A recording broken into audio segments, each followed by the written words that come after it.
అందరికీ నమస్కారం. ఈరోజు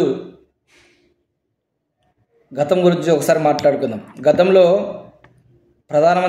భారత ప్రధానమంత్రి శ్రీ నరేంద్ర మోడీ గారు ఓరకల్ ఇండస్ట్రీ హబ్గా ప్రకటిస్తే బీజేపీ నాయకులు సంబరాలు చేసుకుంటే కొద్దిమంది కుహనా శక్తులు ఏమన్నారంటే, ఏం చేస్తారు, కొండలు బండలపైన ఇస్తున్నారు, ఏం చేస్తారన్నారు. అలాగే ఎయిర్పోర్ట్ ఇస్తే ఎయిర్పోర్ట్ అవసరమా అన్నారు. ఈరోజు ఆ ఎయిర్పోర్ట్ వచ్చింది కనుకనే ఈరోజు రిలయన్స్ ఇండస్ట్రీ సంస్థ 23,000 కోట్లతో పెట్టుబడి పెట్టి 5,000 మందికి ఉపాధి కల్పిస్తుంది. అలాగే గుట్టపాటి దగ్గర సిగాచి ఇండస్ట్రీస్ ఒక కెమికల్ ఫ్యాక్టరీ, అక్కడ దగ్గర 1,000 కోట్లతో పెట్టుబడి పెట్టి అక్కడ కూడా ఉపాధి ఇస్తుంది. ఒకంటే భారత ప్రధానమంత్రి నరేంద్ర మోడీ ముందు చూపు, రాష్ట్ర ముఖ్యమంత్రి చంద్రబాబు నాయుడు గారు మా కూటమి నేత, వారి యొక్క ఇద్దరి యొక్క జోడీ నేస్తం ఎలా ఉంటుందంటే అద్భుతం. అంటే వారు అనుకున్న వెంటనే ఇది ఇలా చేస్తే బాగుంటుందని ఒక రూట్ మ్యాప్ ఇచ్చే గొప్ప నాయకుడు చంద్రబాబు నాయుడు.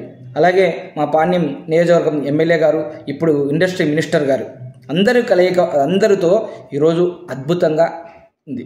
చూడండి, ఓరకల్ ఇండస్ట్రీ హబ్కు ప్రకటిస్తే ఏషియాలో నెంబర్ 1 సోలార్ ఇచ్చింది మోడీ గారు, నెరవేర్చింది చంద్రబాబు నాయుడు గారు. డ్రోన్ కంపెనీ ఇస్తే అదే డ్రోన్స్తో ఈరోజు నిన్న చంద్రబాబు నాయుడు గారు మాట్లాడారు. పాకిస్తాన్పై దాడులు చేయడానికి ఈ జిల్లాలో ఇక్కడి నుంచి తయారు చేసిన డ్రోన్స్ వాడి పాకిస్తాన్ దేశానికి చెమటలు పట్టించాడు. అది చంద్రబాబు నాయుడు, నరేంద్ర మోడీ ఘనత. ఈరోజు రిలయన్స్ ఇండస్ట్రీ ఇలా చెప్పుకుంటా పోతే రాబోయే రోజుల్లో పాణ్యం నియోజకవర్గంలో అత్యధికంగా డెవలప్ కాబోతున్నది.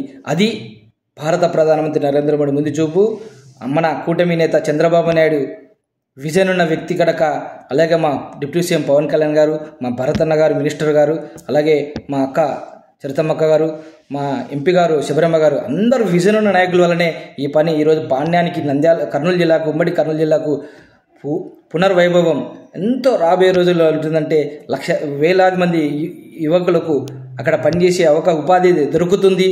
ఎంతోమందికి రాబోయే రోజులు మంచి రోజులు జరుగుతున్నందుకు మరి మోడీ గారికి, చంద్రబాబు నాయుడు గారికి, పవన్ కళ్యాణ్ గారికి, భరతన్న గారికి, శబరమ్మ గారికి, చరితమ్మ గారికి, అందరికీ మీరు మోడీ గారి ఆలోచనకి మీరందరూ సహకరిస్తున్నందుకు అందరికీ ధన్యవాదాలు.